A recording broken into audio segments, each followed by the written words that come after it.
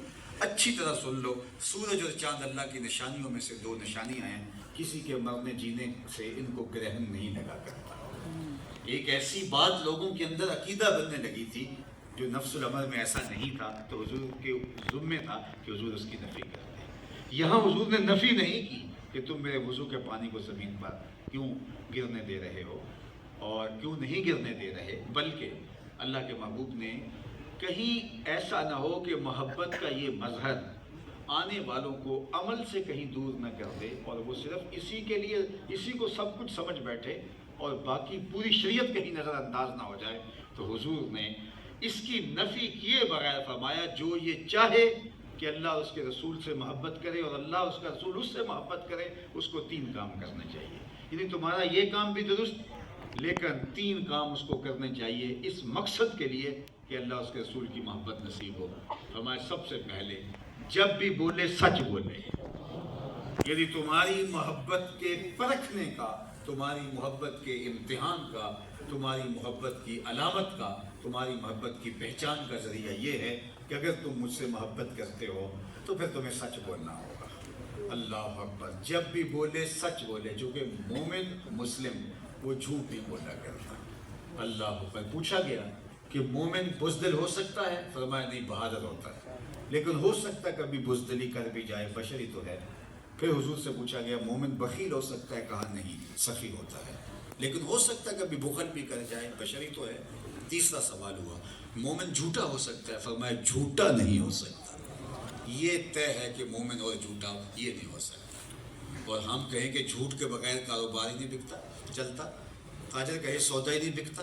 میں کہتا ہوں یہ جاپان والے کیسے بیچ لیتے ہیں؟ پوری دنیا پر ان کی بات کا اعتبار ہے. وہ تو جھوٹ انہوں نے سنا بھی نہیں کبھی، وہ جھوٹ کا سوچ بھی نہیں سکتے، تو ان کا سودا کیسے بکتا ہے؟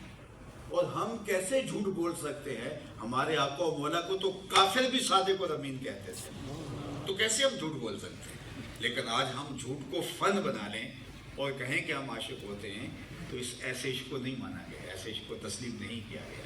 ہمیں جو چاہے اللہ اس کے رسول سے محبت کرے اور اللہ اس کا رسول اس سے محبت کرے، سب سے پہلی بات کیا ہے؟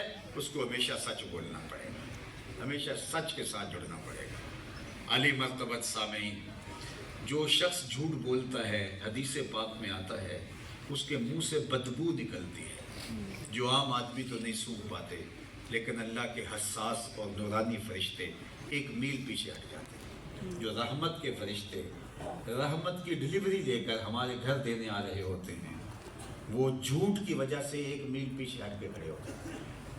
جو رحمت کا پارسل ہمارے حصے کا ہمیں ڈلیور کرنے آ رہے ہوتے ہیں، جھوٹ جب بولا جاتا ہے کسی کوئی شخص بولتا ہے تو 1 میل پیچھے ہٹ جاتے ہیں. تو مجھے بتاؤ، جس گھر میں باپ بھی جھوٹ بولے، ماں بھی جھوٹ بولے، بیٹے اور بیٹیاں بھی جھوٹ بولیں، بہویں بھی جھوٹ بولیں، تو اس گھر سے تو بدبو کے ببو کے اٹھ رہے ہوں گے، تو فرشتے تو شہر سے باہر کھڑے ہوں گے. اللہ اکبر. اور ہمارے گھر میں ہمارے حصے کی جو رحمت لے کے آنی تھی فرشتوں نے، وہ آگے بڑھ نہیں پا رہے بدبو کی وجہ سے. اور ہم کیا سمجھے؟ کسی نے تعویذ کر دیا ہے، کسی نے ٹونا کر دیا ہے، کسی نے جادو کر دیا ہے. اب بھاگے عاملوں کے پاس. اب عامل تو بیٹھا اس لیے ہے، وہ اگر کہے گا میاں تمہارے گھر میں مصلی نہیں بچتا، تمہارے گھر میں قرآن نہیں کھلتا، تمہارے گھر میں جھوٹ بولا جاتا ہے، نحوست اور بے برکتی اس کی ہے، اپنے گھر کو ٹھیک کرو. وہ اگر یہ کہے تو اس کی تو دکانداری ختم ہو گئی. وہ تو یہی کہے گا کہ تم وقت پہ آگے ہو، اگر نہ آتے تو یہ تعویذ چل جانے تھے اور تمہارا ککھ نہیں رہنا تھا. اور اب اتنے منگل آنا پڑے گا، اتنے بدھ آنا پڑے گا، اتنے ہفتے آنا پڑے گا، اتنی اتوار اور اتنے پیر آپ کو آنا پڑے گا. اور پھر ایسے عمل میں سب عاملوں کی بات نہیں کر رہا، کوئی 1000 میں سے 1 آدھا اچھا بھی ہوتا ہے، لیکن عمومی طور پہ یہ جو ٹھیے لگا کے بیٹھے ہیں یہ سب دھندے ہیں، مکر ہے، فریب ہے. اور ہم ان کے پاس بھی جاتے نہیں، ہمارے گھر میں برکت نہیں ہے. اور میاں برکت کیسے آئے؟ جو برکت ہمارے حصے کی لے کے آ رہے ہوتے ہیں، جھوٹ کی وجہ سے وہ شہر سے باہر کھڑے آگے آ نہیں پا رہے. گلیوں میں، بازاروں میں، چوکوں چراہوں کے اندر اتنا تعفن پھیلا ہے، اتنی عفونت پھیلی ہوئی ہے جھوٹ کی وجہ سے کہ نورانی فرشتے شہر میں داخل ہی نہیں ہو پاتے.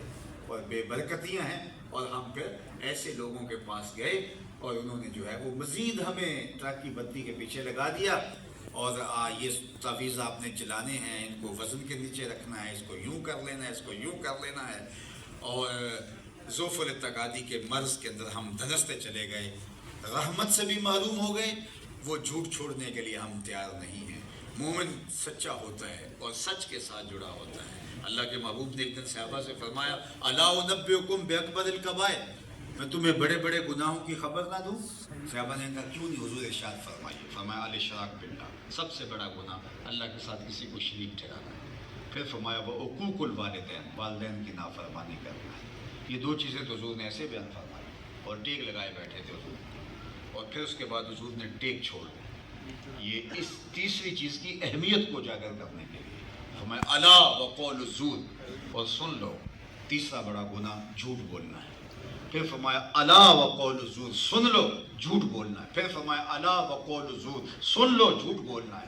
صحابہ کہتے ہیں کہ حضور بار بار ارشاد فرما رہے تھے اور ہم آرزو کر رہے تھے لیتہ سکت، کاش کہ حضور سکوت اختیار فرما لیں، جو ارشاد فرمانا چاہتے ہیں ہم سمجھ گئے اس بات کو، لیکن امت کے ساتھ ہمدردی اتنی ہے کہ بار بار حضور ارشاد فرماتے ہیں الا وقول الزور، الا وقول الزور، الا وقول الزور۔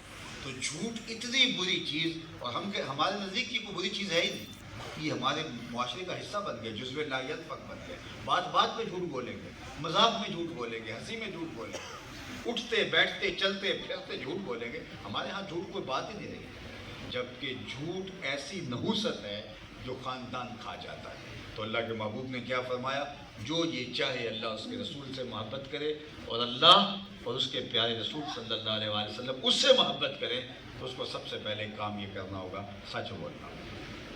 دوسری بات فرمایا کہ جب اس کے پاس امانت رکھی جائے تو اس میں خیانت نہیں کرنا، اگر وہ چاہے کہ اللہ اس کے رسول کی محبت کرے۔ اللہ اکبر۔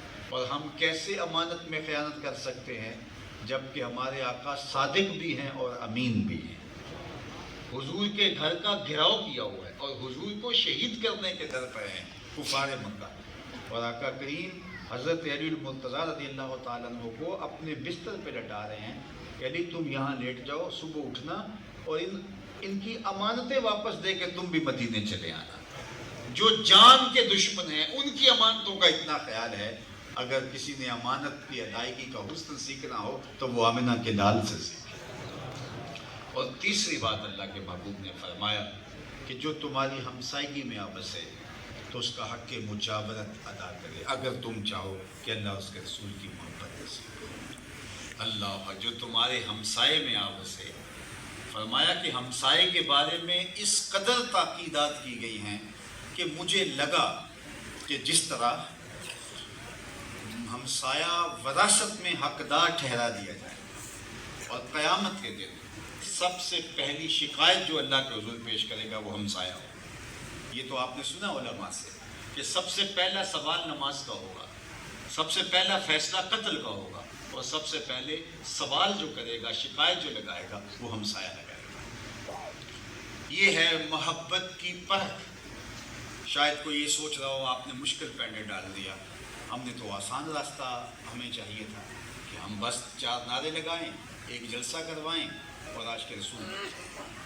مجھے کیا اعتراض ہے اگر 4 نعروں سے کسی کو عشق کی صدر مل جائے؟ میں اپنی فطرت میں بخل تو نہیں رکھتا، لیکن یہ جو معیار دیا ہے یہ آمنہ کے لال نے دیا ہے۔ اگر تم چاہتے ہو کہ اللہ اس کے رسول سے محبت کرو اور اللہ اس کا رسول تم سے محبت کرے، تو پھر تمہیں اس معیار پہ اترنا ہوگا۔ جب بھی بولو گے سچ بولو گے، جب بھی تمہارے پاس امانت رکھی جائے گی اس میں خیانت نہیں کرو گے، اور جب تمہاری ہمسائیگی میں کوئی آپس ہے تو پھر ہمسائیگی کا، مجاورت کا تم حق ادا کرو گے۔ تو عالی مرتبت سامعین، آئیے آج کے اس اجتماع میں، آج کی اس کانفرنس کے اندر میں اور آپ اپنا جائزہ لیں کہ ہم دعوی محبت تو کرتے ہیں، لیکن اس محبت کا جو معیار ہمیں بتایا گیا اس کے مطابق ہمارا نصاب پورا ہے یا نہیں ہے۔ اگر نہیں ہے تو ہمیں اس نصاب کو پورا کرنے کی کوشش کرنی چاہیے، اس لیے کہ محبت کے بغیر تو زندگی ہی نہیں ہے، اور اگر ہم سمجھتے ہیں کہ کوئی نہیں، یہ بندہ جو کہہ لے ہم نے تو اپنی خواہشات کے مطابق چلنا ہے، اپنی مرضی کے مطابق چلنا ہے، تو پھر صاحب ہم جو ہے وہ یہ پھر رسمیں ادا کر رہے ہیں۔ اللہ مجھے بھی توفیق دے اور آپ کو بھی توفیق دے کہ ہم اپنی محبت کو اس معیار کی مطابقت کے اندر دیکھیں اور لائیں، اور پھر وہ محبت اگر اس معیار کی مطابقت میں آ جاتی ہے تو پھر اس کے بارے میں اقبال نے کہا تھا کہ محمد سے وفا تو نے تو ہم تیرے ہیں، یہ جہاں چیز ہے کیا لوح و قلم تیرے ہیں۔ یعنی حضور سے اگر وفا کا رشتہ مستحکم کر لیتے ہو تو پھر قلم بھی تمہارے ہاتھ میں رکھ دیں گے، کتاب بھی تمہیں دے دیں گے، تختی بھی تمہیں دے دیں گے، جو لکھنا ہوا خود ہی لکھ لینا۔ تمہاری تقدیر کے فیصلے واشنگٹن میں نہیں ہوں گے، بلکہ خدا بندے سے خود پوچھے گا بتا تیری رضا کیا ہے۔ لیکن اس کی شرط لگائی کہ حضور سے وفا کا رشتہ، وہ محبت جو مطلوب ہے، شریعت کا مطلوب ہے، جو مقصود ہے، شریعت کا مقصود، اس مقصود محبت کے دائرے میں جب آ جاتے ہیں تو میرے رب کا وعدہ ہے، اللہ کے وعدے سچے ہیں، وَأَنْتُمُ الْأَعْلَوْنَ إِن كُنْتُم مُؤْمِنِينَ، تم مومن بن کے دکھاؤ، عزتوں کا تاج تمہارے ہی سر پہ رکھوں گا۔ یہ کافر لگتے کیا ہیں؟ لیکن تم معیار پہ تو پورا اترو، تم معیار پہ پورا اترنا ہی نہیں چاہتے، اور تم چاہتے ہو کہ ہمیں انعام مل جائے، تو یہ اللہ کا ضابطہ نہیں، یہ اللہ کا قانون ہے۔ وہ پیر صاحب کے پاس ایک مرید صاحب آتے ہیں کہ جناب دعا کرو کہ میں بورڈ میں پہلی پوزیشن لے جاؤں۔ انہوں نے کہا ماشاءاللہ بیٹا آپ کے نمبر اچھے آ جائیں گے، تو بتائیے پیپر آپ کے اچھے ہوئے تھے؟ تو اس نے کہا پیپر تو میں نے دیے ہوئے تھے۔ تو کہا کہ تم مجھے احمق سمجھتے ہو یا خود احمق ہو؟ مجھے بتاؤ کہ تم نے پیپر دیے ہی نہیں اور مجھے کہہ رہے ہو کہ بورڈ میں پہلی پوزیشن آ جائے، یہ کیسے ممکن ہو سکتا ہے؟ تو جس نے کوئی محنت ہی نہیں کی، جس نے کوئی اپنے آپ کو آگے لے جانے کے لیے کوئی ورک ہی نہیں کیا، ہوم ورک ہی نہیں کیا، جس نے محنت ہی نہیں کی، شریعت نے جو نصاب ایک مومن کا دیا ہے اس نصاب کو اس نے کبھی پڑھا ہی نہیں ہے، عملاً اس کا کبھی اپنے آپ کو جو ہے وہ اہل ہی نہیں بنایا، اور وہ کہتا ہے اللہ ہم دنیا کے اوپر پیچھے کیوں رہ گئے ہیں؟ تو میاں تم کیوں آگے ہو گئے؟ تنے مردہ سے بیزار ہے حق، خدائے زندہ زندوں کا خدا ہے۔ وہ کافر بھی محنت کرے گا تو وہ اجر پائے گا، یہ اللہ کا ضابطہ ہے۔ یہ الگ بات ہے کافر کا صلہ صرف دنیا میں آخرت میں نہیں، لیکن یہ نہیں ہوگا کہ محنت کافر کرے اور اجر مومن پا جائے، ایسا نہیں ہوگا۔ جو من جہدہ وجدہ، جو محنت کرے گا نتیجہ اسی کے ہاتھ میں آئے گا۔ جب اقبال نے وہ شکوے کی زبان کھولی نا کہ کافر کو دیے حور و قصور تو مومن کے لیے فقط وعدہ حور، تو جواب میں پھر جواب شکوہ آتا ہے کہ تم میں کوئی حوروں کا چاہنے والا ہی نہیں، جلوائے طور تو موجود ہے کوئی موسیٰ ہی، تمہارے اندر وہ سچی طلب ہی نہیں ہے، تم اپنے آپ کو اس کی اہلیت کا ثابت ہی نہیں کیا کہ ہم اس کے اہل ہیں، تو پھر تم دعویٰ، تم نے تو داخلہ تک نہیں بھیجا ہے، تم نے تو رات جگہ نہیں کاٹے، تم نے تو محنت نہیں کی، تم تو کمرہ امتحان میں بیٹھنے سے بھی قاصر ہو اور کہتے ہو کہ بورڈ میں پوزیشن ہماری ہو، ایسا تو کبھی نہیں ہوتا۔ اقبال نے جب شکوے کی زبان کھولی تو آپ جانتے لہجہ طلب ہو گیا تھا اور فتویٰ بھی متوجہ ہو گیا تھا۔ صفائے دہر سے باطل کو مٹایا ہم نے، نو انسان کو غلامی سے چھڑایا ہم نے، تیرے کعبے کو جبینوں سے بسایا ہم نے، تیرے قرآن کو سینوں سے لگایا ہم نے، پھر بھی ہم سے گلہ ہے کہ وفادار نہیں، ہم وفادار نہیں تو بھی تو دلدار نہیں۔ سخت لہجہ ہو، لیکن ذرا اب اس کا جواب سنیے، لفظ وہی ہے، صرف صیغہ بدلتا ہے۔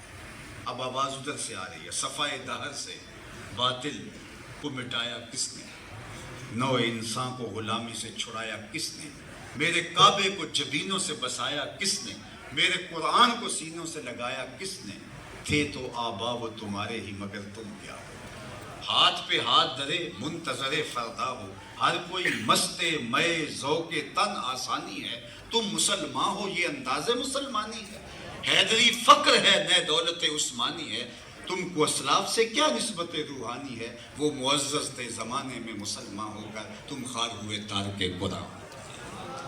ہم نے چھوڑ دیا قرآن کو، بس یہ ثواب کی نیت سے پڑھ لیا، بلکہ اقبال نے یہاں ایک اتنی خوبصورت بات کی، ببند صوفی و ملا عصیری حیات از حکمت قرآن گیری، با آیات اشترا کار جزی نیز کہ از یاسین ہوا سانبہ میری، جاہل ملا اور کاہل صوفی کے، کاہل ملا اور جاہل صوفی کے تو ایسے پھندے میں پھنسا کہ تو نے قرآن سے زندگی تلاش نہیں کی۔ اقبال کہتا ہے قرآن کی آیتوں سے تجھے صرف اتنا سروکار ہے، جب تیرے بوڑھے کی روح اٹک گئی تو سورہ یاسین لے کے بیٹھ گیا کہ میں تلاوت کروں اور اس کی روح آسانی سے نکل جائے، اقبال کہتے ہیں اس میں کوئی شک نہیں کہ اس کی روح کو فائدہ ہوتا ہے، لیکن مجھے افسوس یہ ہے کہ تو نے اس قرآن سے مرنا ہی سیکھا، کاش اس قرآن سے جینا بھی سیکھ لیا ہوتا۔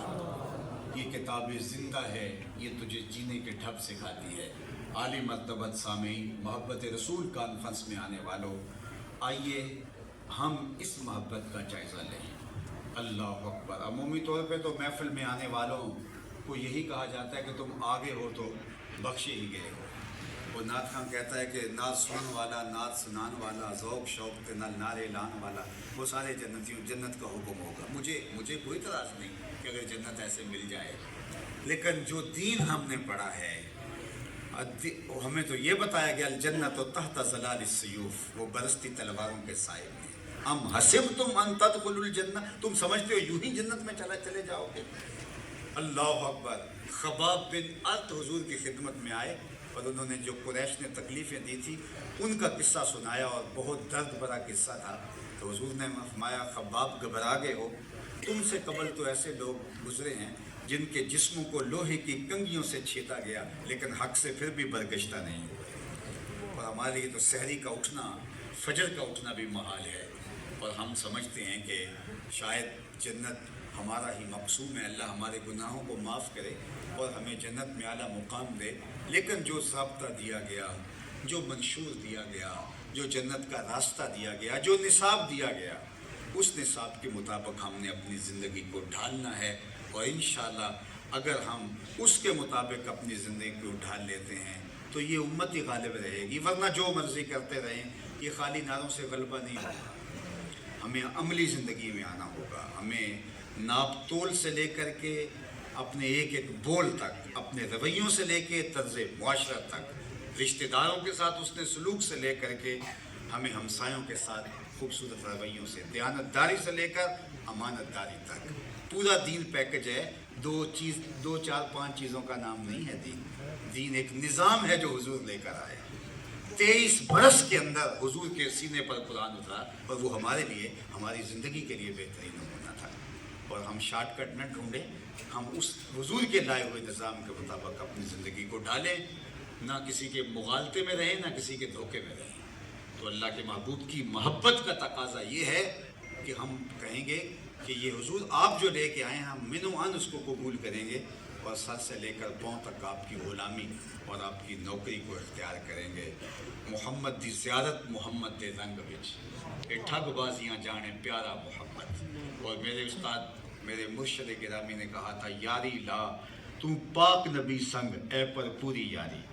ذرا اس شعر سے میں اس شعر پر اختتام کرتا ہوں، لیکن اس شعر کو سمجھ لیجئے گا۔ یاری لا تو پاک نبی سنگ اے پر پوری یاری، فیر درود قبول ہے تیرا لکھ نہ لو ایک باری۔ تو اپنے آپ کو ان کی محبت کے سانچے میں ڈھالنا ہوگا۔ اللہ آپ کو، ادارت المصطفیٰ حلقہ میانی کے جملہ ذمہ داران کو، سب کو بہتر جزا دے۔ آپ تشریف لائے، اللہ آپ کو 5 گانا، مجھے بھی 5 گانا سجدوں کی توفیق دے۔ وآخر دعوانا ان الحمد للہ رب العالمین۔